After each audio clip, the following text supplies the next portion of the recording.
Halo para sahabat, kali ini kita akan membahas list bahasa perasaan atau list of feeling. Saya selaku hipnosikologi konsultan akan membagikan info semacam info. Semoga berguna dalam list bahasa perasaan ini.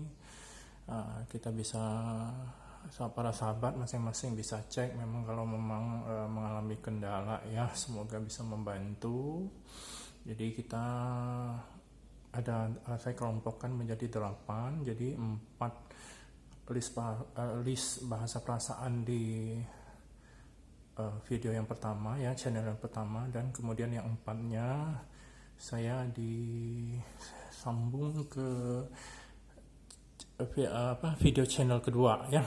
Jadi kenapa dibagi dua, karena biar tidak terlalu panjang ya bagi para sahabat yang kurang mengerti. Jadi untuk mereplay itu kan nggak terlalu jauh ya, jadi kita akan membahas feel, anger, guilt, sadness, loneliness, bird atau borex, frustration, depression ya. Jadi satu-satu kita bahas, jadi semoga berguna ya. Kita bisa cek apa kita mengalami itu, atau kita lagi mengalami, kita bisa cek. Jadi tidak memberikan persepsi yang terburu-buru ya. Jadi kita tidak menjudge diri kita sendiri. Oke, kita mulai ya. Ya, yang pertama feel itu mencakup takut, gelisah, khawatir, grogi ya para sahabat. Kalau memang memiliki perasaan demikian, jadi yang kita butuhkan, jadi orang yang memiliki perasaan demikian membutuhkan rasa aman. Jadi penyebabnya apa? Penyebabnya memikirkan suatu yang buruk akan terjadi, padahal belum tentu ya para sobat ya. Jadi penyebabnya memikirkan sesuatu buruk akan terjadi. Jadi kita melakukan respon yang baik atas perasaan itu dengan cara reality check. Kita cek apakah benar-benar ada bahaya. Kemudian jika tidak ada, maka perasaan itu akan menjadi netral ya para sahabat. Jika ada, maka persiapkan diri dan lindungi diri kita. Ya kalau takut, ya kita persiapkan diri kita. Ya kita mau kemana takut, ya kita takut yang berlebihan, ya kita ajak teman ya, ya demikian ya para sahabat ya. Selanjutnya ya, ini yang kedua para sobat ya. Anger itu meliputi perasaan marah, terluka batin, sakit hati, dendam, dan benci. Jadi orang-orang yang mempunyai perasaan demikian, yang dibutuhkan adalah keadilan bagi diri kita dan orang-orang yang kita sayangi ya para sobat ya. Jadi penyebabnya apa? Penyebabnya adalah persepsi kita akan ketidakadilan yang menimpa kita dan orang-orang yang kita sayangi. Jadi saya ulang ya. Penyebabnya adalah persepsi kita akan ketidakadilan yang menimpa kita dan orang-orang yang kita sayangi. Ya, demikian sobat. Jadi kita melakukan respon yang baik ya dengan melakukan reality check. Apakah benar-benar tidak adil? Ya, terus selanjutnya memang kalau jika tidak, maka perasaan itu akan menjadi netral ya para sahabat. Nah, jika iya, maka buatlah menjadi adil ya. Kita buat menjadi adil dengan kebijaksanaan kita, pengetahuannya kita, kesadaran kita ya. Terus selanjutnya, jika tidak bisa dibuat adil, maka maafkanlah, maafkan, forgive ya. Memaafkan itu ya obat yang paling manjur ya para sobat ya. Jika tidak bisa memaafkan, maka kita perlu para sobat melakukan terapi. Jadi kita cari profesional psikologi terapi ya, untuk menterapi kita, mengorek permasalahan kita, menganalisa permasalahan kita, dan kemudian melakukan terapi yang cocok buat kita ya. Demikian sahabat ya. Selanjutnya ya, ini sobat ya, yang ketiga guilt meliputi perasaan rasa bersalah, malu, dan penyesalan ya.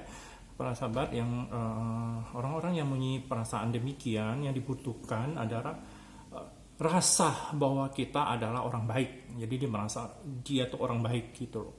Ya, penyebabnya apa? Persepsi ketidakadilan terhadap orang lain. Ya, dia tuh merasa baik, jadi dia merasa bersalah sama orang lain. Jadi persepsinya ketidakadilan terhadap orang lain ya. Dia orang baik, jadi dia merasa bersalah gitu loh. Nggak adil sama orang lain gitu. Kurang lebih seperti itu. Jadi kita melakukan respon yang baik dengan melakukan reality check. Apakah benar-benar tidak adil? Ya. Kemudian jika tidak, maka perasaan itu akan menjadi netral ya para sobat ya. Ya, kemudian jika iya, maka perbaikilah sehingga menjadi adil bagi orang tersebut. Jadi kita memperbaiki diri dengan kebijaksanaan kita. Ya, kita minta maaf atau kita bagaimana supaya suasana menjadi akrab, menjadi bersahabat gitu ya, kurang lebih para sahabat ya. Terus jika tidak bisa memperbaikinya, maka maafkanlah diri sendiri. Jadi kita memaafkan diri sendiri ya para sobat, itu penting sekali.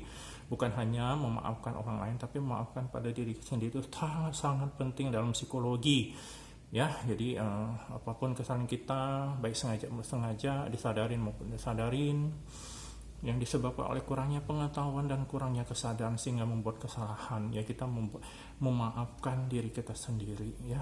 Itu sangat penting. Itu adalah obat yang sangat mujarab bagi diri kita sendiri ya para sobat ya. Jadi kalau kemudian kalau jika tidak bisa memaafkan, maka kita perlu melakukan terapi ya, seperti tadi yang di atas, kita mencari seorang profesional psikologi terapi.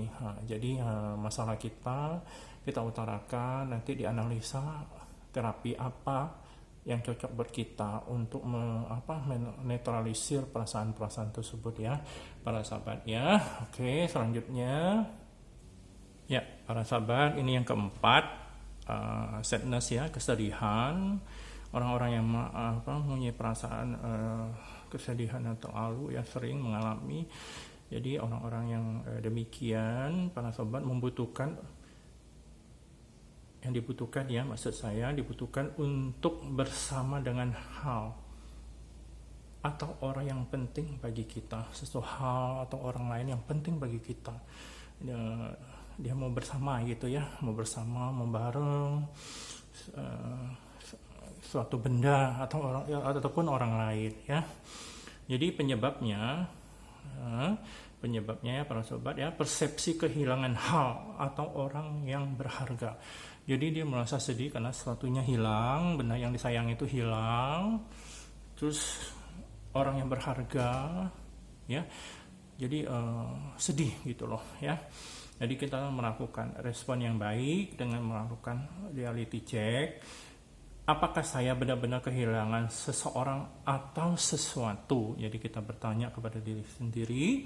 Jika tidak, maka perasaan itu akan menjadi netral ya para sobat. Kemudian jika iya, jadi perasaan itu jika iya, maka relakan atau ambil kembali atau cari pengganti hal yang hilang tersebut. Jadi kita mencari yang hilang tuh, benda yang hilang, kita beli lagi lah, atau kita mencari lagi sebagai penggantinya ya para sobat. Jadi empat list bahasa perasaan. Demikian, nanti kita lanjut lagi ke channel keduanya, 4 list perasaan selanjutnya ya. Semoga penjelasan saya ini bermanfaat dan berguna. Jika para sahabat pendengar yang baik, pendengar yang meresponsif channel ini,